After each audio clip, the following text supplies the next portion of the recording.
This is a conspiracy channel. Tape 1. Welcome to the Hush Channel.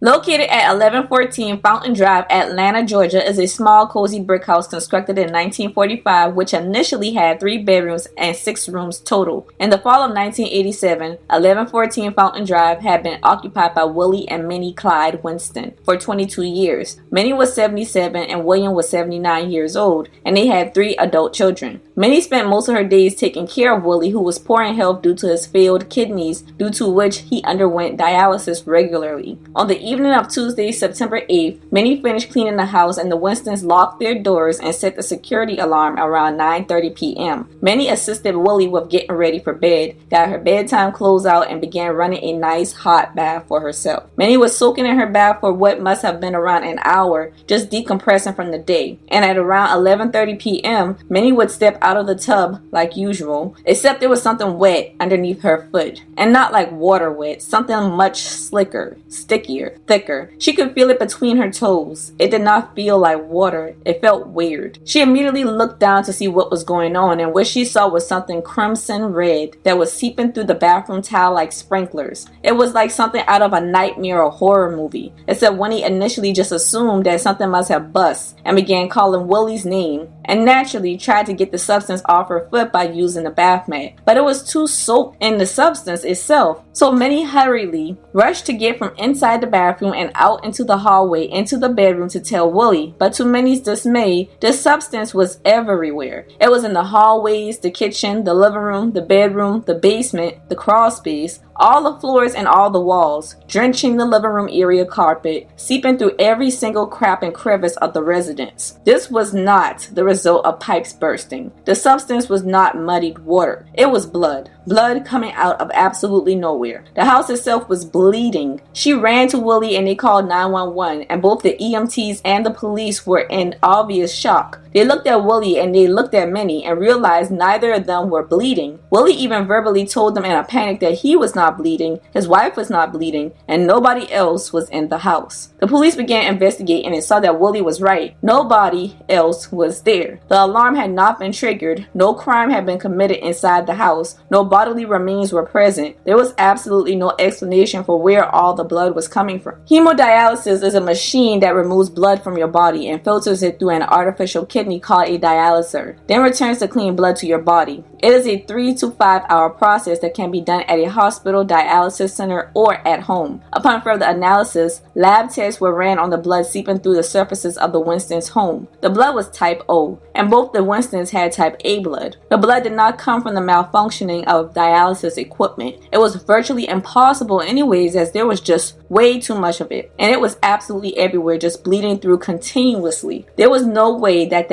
blood was from the Winstons. Nobody had ever seen nor heard anything like it, and it was extremely weird because technically they could not even figure out where there was even a crime to be investigated. The Winstons were adamant and refused to be forced out of their home out of fear due to the incident. Willie would die just 2 years later in 1989. Minnie would live on to be 104 years old, passing away in 2015. The walls of the house were never reported to bleed again. However, there is one interesting theory to consider upon further investigation of the history of the home and its previous occupant. When police decided to investigate the previous occupants of the home on 1114 Fountain Drive, they found out the previous occupants were Albert Thompson and his wife. Albert was black, just like the Winstons were. But Albert worked as the Regional Racial Relations Director for the Federal Housing Authority. He was tasked with monitoring fair practices around Atlanta. One day in 1950, Albert was driving west at the intersection of Mitchell and Davis Street when a southbound truck T-boned him. The white truck driver who T-boned Albert, however, suffered 0 injury. Albert was treated and sent back to the house on Fountain Drive with internal bleeding. A newspaper article covering the accident ensured to note that Albert Thompson was a Negro man. Meanwhile, the white truck driver who was responsible for Albert's injuries was not charged with anything and was let off with just a warning for improper brakes, of which the driver claimed caused the accident. The event was swept under the rug while the victim suffered on Fountain Drive with internal bleeding, wounds hidden and ignored.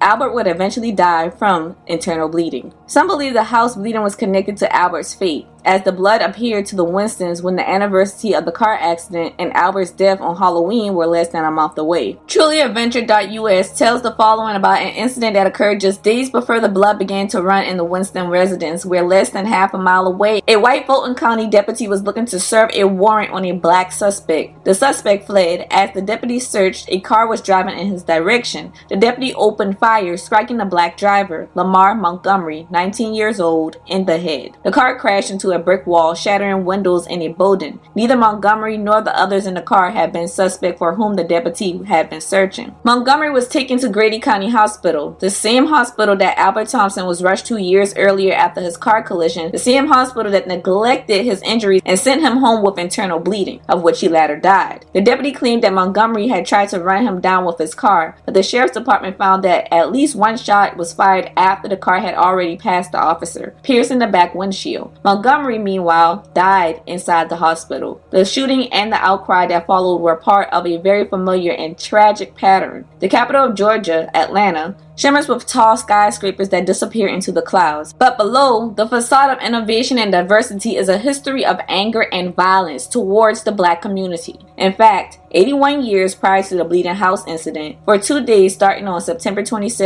1906, was the offset of the Atlanta race riot, where white mobs, which included civilians and cops, strung up black residents and left them to hang and swing from lampposts. Whites said that they were fed up with the black population taking all the jobs. Black businesses were burned to the ground, leaving behind smoldering nubs, which in some cases became some people's final resting place. Black citizens were shot and stabbed where they stood in the streets. Some were simply on the streetcars when they were dragged from their seats and murdered in the middle of the riot. Their excuse for rioting against blacks was that 4 white women were allegedly raped by black men, a classic cliche scenario of white women tears that has historically caused the massacre of black individuals and entire communities throughout American history. However, it was all fabricated, and a few of the women even stated that no such thing had ever happened to them. Unofficial reports indicated anywhere from 10 to 100 black people were slaughtered. Blood of black Atlanteans literally spilled all across the streets of the city. The true catalyst of the riot was the black innovation and progress in the city, eventually giving it the nickname of being the Black Mecca. Blacks had somehow managed to make gains economically despite segregation, which had shut out black folks from white businesses, markets, churches, schools, neighborhoods, and institutions altogether. So blacks established their own communities with such things. The whites of Atlanta had felt as though black people were becoming too uppity and taken over. News reports of the massacre spread throughout the entire United States and Europe, but much of the coverage was inaccurate because Atlantan officials minimized the degree of death and destruction that actually occurred just to spare the city's reputation and protect its business interests. Segregation and racial violence left black Atlanteans to float adrift with nowhere to go, putting officials such as Albert Thompson in the 1950s in a position to try to advocate for equality in housing, pleading with the federal government to meet the needs of people rather than just force them into increasingly worse circumstances. As the city's demographics changed and became more ethnic, the separation of whites and blacks grew, and things got bloodier. This led some to believe that the house on Fountain Drive was a portal of pain for fatal victims of deep-rooted racism in the surrounding area. The mystery remains unsolved. End of tape 1.